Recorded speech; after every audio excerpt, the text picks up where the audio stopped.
In this lesson, we will learn to apply a range of printmaking techniques over an existing image.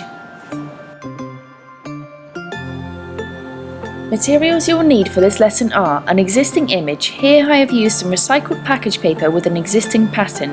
It is important to note that the paper you choose to print on must not be glossy in order for it to absorb the printed paint impressions.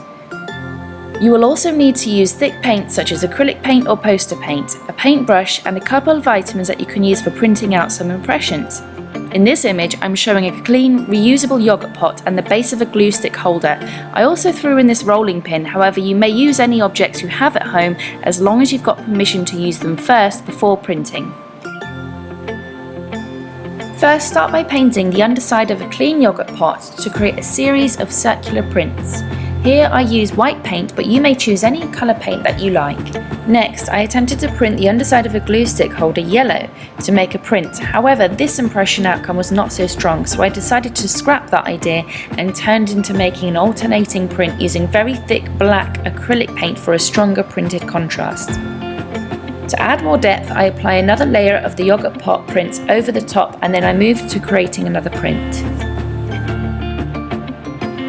Here I add a little bit of red paint to give a coloured background and then I cover the underside of a foam or paper plate with some dark blue paint. To create an impression I use the back of my paintbrush, which is the hard side, not with the soft bristles, to draw some simple shapes and then firmly press the plate down over the top of the painted background for depth. Once pressed down, carefully lift the plate away and let dry. Here is an earlier demonstration I created by painting white circles and then etching out some shapes into the wet white paint using a kebab skewer.